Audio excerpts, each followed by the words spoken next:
Hello बच्चों, आज की इस वीडियो में हम कक्षा 10 के प्रश्नावली 12.2 के चौथे क्वेश्चन को देखेंगे। चौथे क्वेश्चन में क्या दिया है कि 10 सेंटीमीटर त्रिज्या वाले एक वृत्त, ये जो एक वृत्त है इसको हम, ये एक हमारा एक वृत्त है, ये इसकी जो त्रिज्या है वो कितनी है 10 सेंटीमीटर की।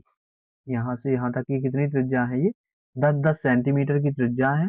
10 सेंटीमीटर त्रिज्या वाले एक वृत्त की एक जीवा, ये एक जीवा हमने यहाँ से यहाँ तक एक जीवा खींच दी। ये क्या है, एक जीवा है। बोलता है केंद्र पर 90 डिग्री का कोण अंकित करते ही ये केंद्र पर 90 डिग्री का कोण बन गया है और निम्नलिखित में क्षेत्रफल निकालना है। अब इसमें दो क्वेश्चन दिए गए हैं। पहले वाले क्वेश्चन में बोला गया है कि संगत लघु वृत्तखंड निकालो, दूसरे वाले में संगत दीर्घ त्रिज्यखंड निकालो। तो हमें लघु वृत्तखंड की बात बोली है। वृत्तखंड मतलब ये जो हिस्सा है ना नीचे वाला, ये हिस्सा हमें निकालना है। कैसे ये हिस्सा निकलेगा, और जब हमारा ये हिस्सा निकल आता है तो इसके बाद आगे वाले क्वेश्चन में बोला है कि दीर्घ त्रिज्यखंड निकालो। दीर्घ त्रिज्यखंड मतलब कि ये जो बाहर का एरिया है, ये पूरा एरिया, ये क्वेश्चन में बोल रहा है, मतलब ये वाला जो पूरा एरिया है ये बाहर का, इस एरिया को बोल रहा है क्वेश्चन में कि इसे भी निकालना है। तो हम पहले इसका पहले नंबर का क्वेश्चन हल करते हैं। तो जो कुछ दिया गया है पहले हम वो लिखेंगे। दिया है, क्या दिया है कि जो त्रिज्या हमारी आर बराबर है वो दी गई है 10 सेंटीमीटर। ये त्रिज्या हमारी 10 सेंटीमीटर दी गई है। व कोण थीटा बराबर कितना दिया गया है 90 डिग्री, ये क्वेश्चन में दे रखा है। तो हमें अब इसका पहला क्वेश्चन सॉल्व करना है। पहले क्वेश्चन में बोला गया है कि संगत लघु वृत्तखंड निकालो। तो इसका हम पहला क्वेश्चन लिखेंगे तब संगत लघु वृत्तखंड, क्या निकालना है, संगत लघु वृत्तखंड, मतलब ये वाला हिस्सा हमें ज्ञात करना है।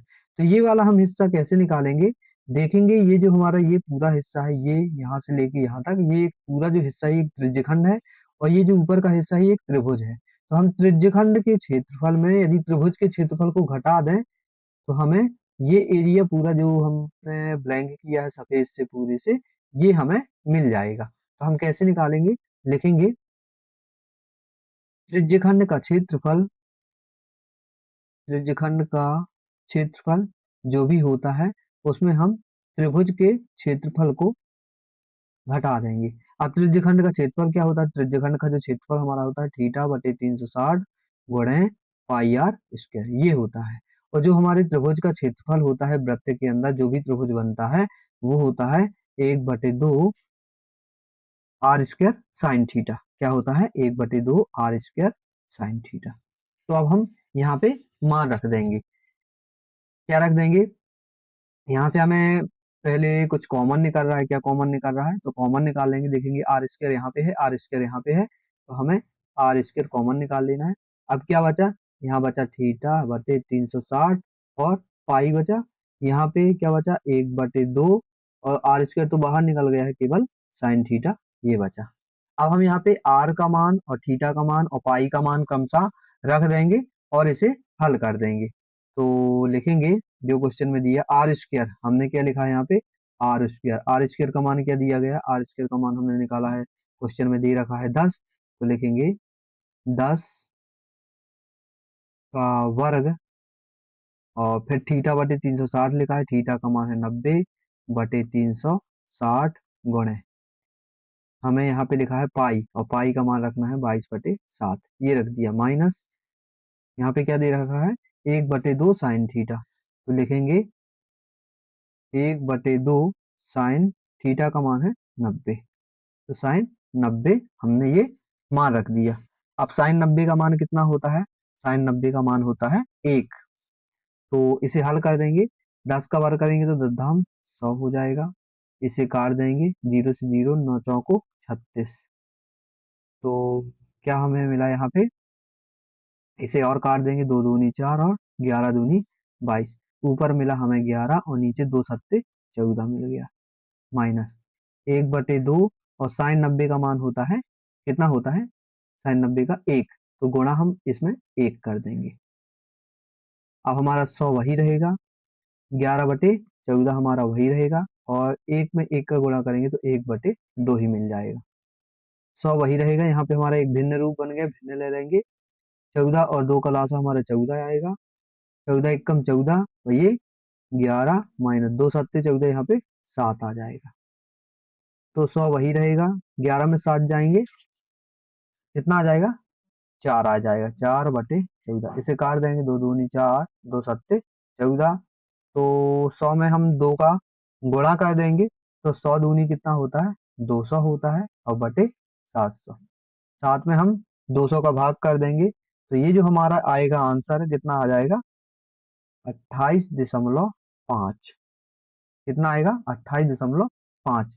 क्योंकि हम क्या निकाल रहे थे? एक प्रकार से संगत लघु वृत्तखंड का क्षेत्रफल निकाल रहे थे। संगत लघु वृत्तखंड का क्षेत्रफल। तो क्षेत्रफल में हम क्या लिखते हैं? जो भी राशियां दी गई हो, जैसे हमारे पास सेंटीमीटर दिया है तो हम यहाँ पे वर्ग लगा देंगे, तो हमारा क्या निकला? सेंटीमीटर स्क्वायर निकला। अब इसके बाद जो आगे क्वेश्चन बोला गया है, उसमें क्या बोला गया है देखेंगे। क्वेश्चन हमारा बोला गया है कि संगत दीर्घ त्रिज्यखंड निकालना है। तो हमें दूसरा इसका जो हल करना है, संगत दीर्घ त्रिज्यखंड। संगत दीर्घ त्रिज्यखंड कैसे निकालेंगे हम? संगत दीर्घ त्रिज्यखंड, संगत दीर्घ त्रिज्यखंड निकालना है तो संगत दीर्घ त्रिज्यखंड की बात हो रही है, मतलब कि ये जो बाहर का एरिया है, क्या निकालना है हमें? ये जो बाहर का पूरा हिस्सा दिया गया है, ये वाला हिस्सा, ये वाला हिस्सा हमें निकालना है। तो हम ये वाला हिस्सा कैसे निकालेंगे? ये पूरा हिस्सा जो मैंने ब्लैंक कर दिया है हरे रंग से, वो हमें कैसे निकालना है? तो वो हम कैसे निकालेंगे? जो पूरा वृत्त है, वृत्त के क्षेत्रफल में ये हम क्या कर देंगे? लघु वृत्तखंड जो एरिया दिया गया है, इस सॉरी लघु त्रिज्यखंड का जो एरिया दिया गया है, उसे हम घटा देंगे, तो हमें ये पूरा एरिया जो हरे कलर का रंगा है, ये मिल जाएगा। हमें क्या करना है कि इसे कैसे निकालेंगे? निकालेंगे वृत्त के क्षेत्रफल में, वृत्त के क्षेत्रफल में किसे घटा देना है? त्रिज्यखंड के क्षेत्रफल को, त्रिज्यखंड का क्षेत्रफल। अब वृत्त का क्षेत्रफल हमें याद होना चाहिए क्या होता है, और त्रिज्यखंड का क्षेत्रफल क्या होता है, ये याद होना चाहिए। तो वृत्त का क्षेत्रफल क्या होता है? वृत्त का क्षेत्रफल होता है पाई आर स्क्वायर, और त्रिज्यखंड का क्षेत्रफल क्या होता है? त्रिज्यखंड का होता है 3 थीटा/360 गुणे पाई आर स्क्वायर, ये होता है। तो हमें अब क्या करना है? यहाँ पे मान रख देना है। तो मान रखने से पहले यहाँ पे कुछ सेम दिख रहा है तो कुछ कॉमन निकाल लेंगे, देखेंगे पाई आर स्क्वायर यहाँ पे भी है, पाई आर स्क्वायर यहाँ पे भी है, तो हम पाई आर स्क्वायर कॉमन निकाल लेंगे।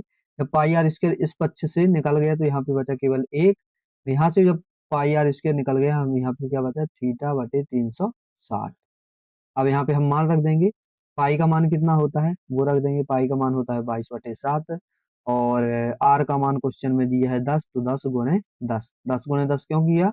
क्योंकि आर स्क्वायर लिखा है, और एक माइनस थीटा का मान दिया है 90, और बटे 360, जीरो से जीरो, और 9 चौको 36, तो 22 गुणे 10 गुणे 10 बटे 7 हमारा वही रहेगा।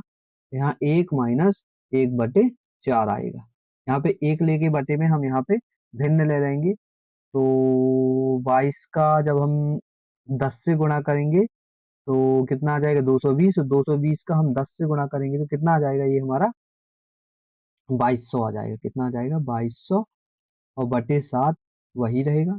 सॉरी, यहाँ पे बराबर नहीं है, यहाँ पे गुणे का चिन्ह है। तो अब यहाँ पे लासा ले लेंगे, 4 और 1 का लासा हमारा आएगा यहाँ पे 4, 4 एक कम 4, और माइनस का यहाँ पे 1 आ जाएगा। तो 2200/7 वही रहेगा, 4 में 1 जाएंगे, 3/4। और जब हम इसे हल करेंगे तो हल करने के बाद हमें यहाँ से मिलेगा 235.5, ये हमें आंसर मिलेगा हल करने के बाद। मैंने इसको हल करके रखा है। अब चूंकि सेंटीमीटर में राशियां दी गई हैं तो यहाँ पे सेंटीमीटर स्क्वायर ये लिख देंगे हम आंसर, ये हमारा आंसर हो गया।